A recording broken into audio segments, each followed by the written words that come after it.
And then, and as his 20th birthday came, his dad said to him, "What can we?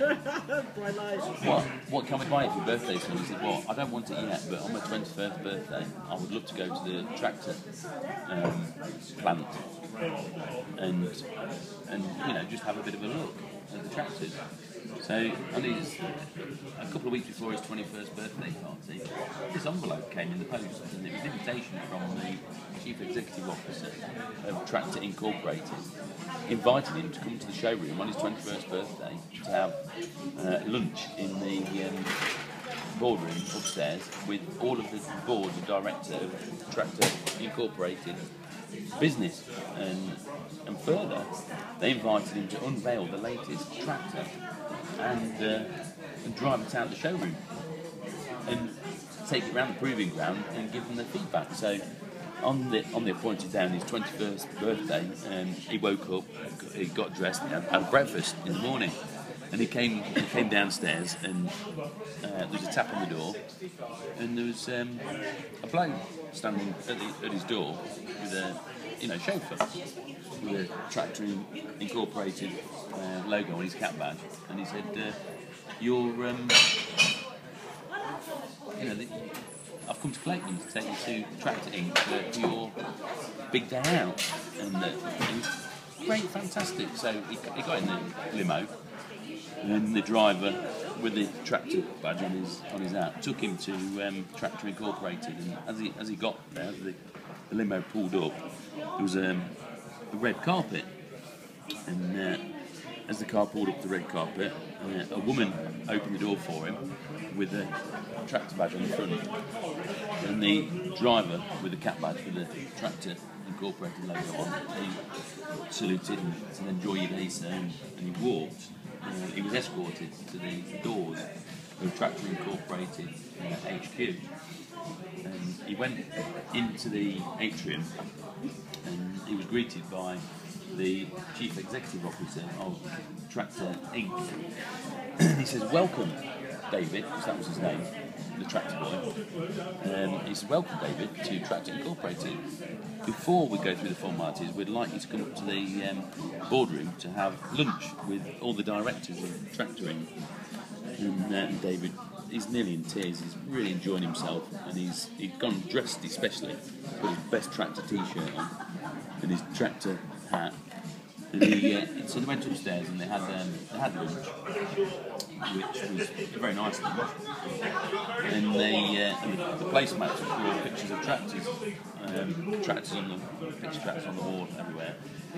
And the Chief Executive Officer of Tractor Inc. said, "David, now is the time for us to take you down to the showroom to hand over the keys, and you're going to pull the cord and unveil the latest tractor product from Tractor Inc."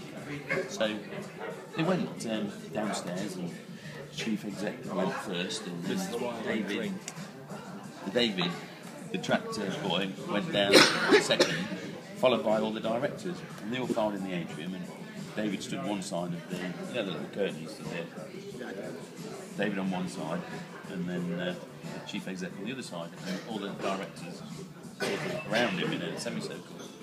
And all the ladies and gentlemen of the press were there from the industry, taking pictures and what have you. And the Chief Executive said, "Now, ladies and gentlemen, it gives me great pleasure to ask David, the tractor enthusiast, to unveil our latest product."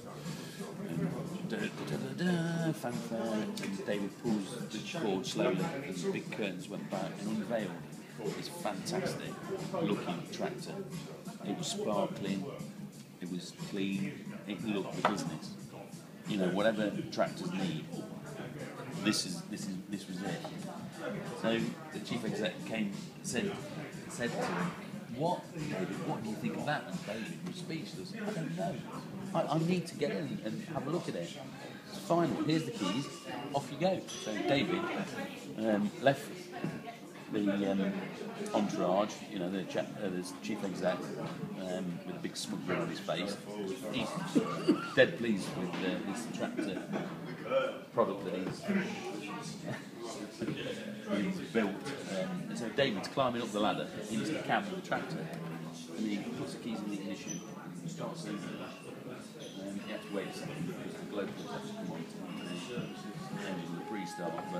But he put his foot on the throttle, and there's a big roar, and the engine started, smoke in the air, and he was full of power. You know, this thing was brilliant. So he then he selects drive, automatic gearbox, and the doors of the atrium opened up, and he slowly inched his way forward to the glass doors. And there's a bit of a drop, you know, where the doors were, the runners where the doors slide. There's about a 6 or 7 inch drop. When the tractor struggled to get over this bit of a hump, so he'd give the throttle a bit, give it to him. The engine roared, the tractor flipped over backwards, and it went onto his cab, and it crushed David in the cab. So he's got 14 tons of tractor on both arms and both legs. Air ambulance flown in, he's, you know, blood everywhere, everybody's screaming and crying, disaster.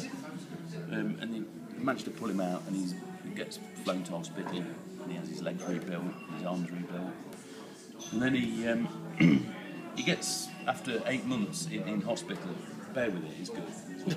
After 8 months in hospital, he was walking out the hospital on his crutches on his way home. He's thinking to himself, what am I going to do now? I said, I'm not seeing any more tractors. I can't fucking stand tractors anymore. I just don't want to know tractors after what they did to me. But I don't know what to do with myself. So he's walking away. Bearing in mind this story is 20 years ago, and he goes past a pub, and he looks into the pub. And he says, that's what I'll do. I've never had a beer. I'll go in the pub for a beer. I'm 21. I can drink. So he goes in and gets a boozer. He says, can I? He goes to the bar, and it's dead smoky in the bar. You know, people used to smoke in the bar. And he couldn't really see much, so he goes and orders a pint, and he looks across the bar, and there's this blonde beauty sat at the bar, absolutely bawling her eyes out. And because he's a gentleman, David, the tractor freak, he goes up to her and he said, excuse me, my dear, he said, but I couldn't help noticing you crying. Why on earth are you crying? And she says, God, she said, I'm not crying. She says, it's the smoke in here. It's absolutely killing my eyes. My eyes are just, I can't see. He says, I can help you there, I can do something. And she looked a bit puzzled. So he ran into the centre of the pub, and he let out a big breath, and then he went. Ran outside, let his breath go. Come back in the pub, it was clear, no smoke in the pub. And the woman, her eyes cleared, she stopped crying, and she said to him, that's fantastic. How on earth did you do that? He said, well, it's easy. He said, I'm an ex-tractor fan. Boom. And that was 8 minutes and 12 seconds. And you didn't start recording it until about halfway through.